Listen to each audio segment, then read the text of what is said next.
Welcome back, everyone. This is part 3 of the King's Castle. King James along with Blair Chopin. Hey, folks. And we are talking, as we normally do, about the week in professional wrestling. But I want to switch gears for a second here because there's been some interesting storylines as of late in Impact. Oh yeah. And I want to get some perspective on those. We know that the Hardy Boys have went their separate ways because Matt has turned heel. He once held the TNA World Championship not too long ago. We saw him win it, remember? Yeah, we did. About 7 months ago. Right. But I was saying that he once held it as a heel back in January. And since then, he's been involved in this storied rivalry with his brother, which we thought came to a head in an I Quit match a couple weeks ago. However, 2 weeks ago, Jeff Hardy was wrestling a match, and the lights went out in the arena, so you knew something was up. And then was he drunk again? No. That's good. And then out of nowhere, this crazy man wearing a costume that reminded you of Jeff Hardy's alter ego, Willow, comes to the ring, distracts Jeff Hardy long enough for his opponents to get the win in a tag match. But then last week, we see Jeff trying to unmask who this Willow guy is, and then 3 guys wearing separate Willow masks come out. That's crazy. One of them being gold, and guess who the ringleader was? Matthew Hardy. Exactly.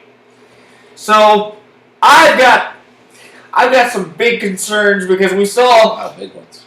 We saw Jeff Hardy do a swanton from 20 feet trust in the Impact Zone a couple of weeks ago, and we thought that was the end. But since then, Matt Hardy's become more psychotic than ever. Do you see those two going at it again? Yeah, I mean, I think that's what they're building up towards.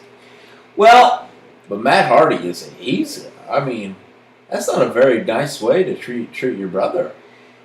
And I remember one time on Thanksgiving, my brother Jason spilled gravy on my head, and I didn't like that very much. But he didn't dress up as my alter ego and attack me. Yeah. If he dressed up as my alter ego, Ronald Reagan, and attacked me, I wouldn't want to get beat up by Ronald Reagan. Well, to be honest, I don't really like the idea of the whole Hardy versus Hardy storyline because, and I'll tell you why, because we've actually seen it once before when they were both a part of WWE heading into WrestleMania 25. And I really think, as far as the Hardy versus Hardy storyline is concerned, Impact's kind of overplaying their hand. Yeah. If you think it reeks of desperation? Right. If it were me, I'd make a return in my own spectrum, if you will, and then hire someone to dress up as Willow and attack Jeff as my hired gun. That's what I would have done if I was back. I just think, like, I'm going to tell you where... Or if I was the booking. I agree with you, but I'm going to tell you where I think Impact's coming from.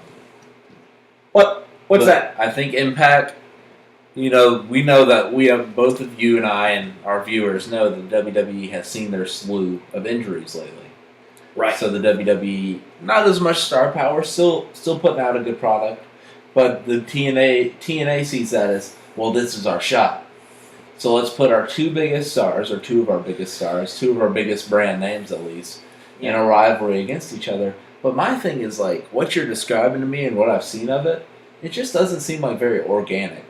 Right. It just seems like desperate. And I don't like it very much. But we watched that match the other morning, of most of it with EC3. The EC3 and I think Tyrus was in the match, the last man standing. One of the best matches I've seen with TNA. Yeah. Normally I'm not the biggest fan. And for those of you who don't know, that is basically EC3 having to battle ghosts from his past in order to get a shot at Mike Bennett, the Miracle, at Slammiversary, because Mike Bennett's the one who knocked off EC3 and ended his unbeaten streak. But we'll see how that goes. But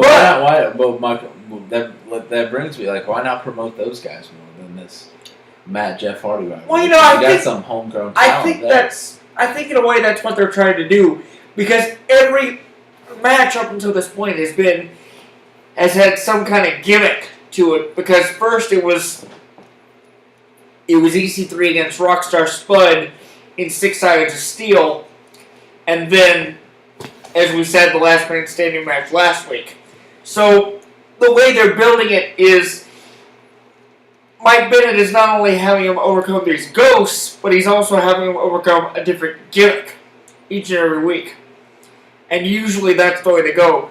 Sort of like what WCW used to call the triple threat theater concept, where you'd have to face 3 men in one night in 3 separate matches. And each match would have a gimmick.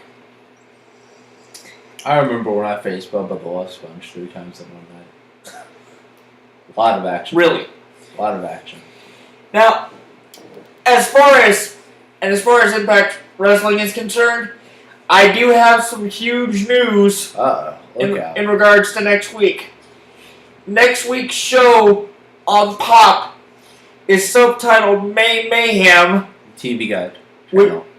Which will include the return of the always dangerous Ultimate X. Wow. Which is a match where you have to climb the high wire or climb the truss and navigate the high wire in order to grab the championship. You gotta do that. So make sure you stay tuned for that this Tuesday. But when we come back, we're gonna shift gears a little bit and give you a little pop culture news, because we've had some big news the past couple of days. So stay right there. Oh yeah. Good segment. It's about as exciting as you can make a TNA segment.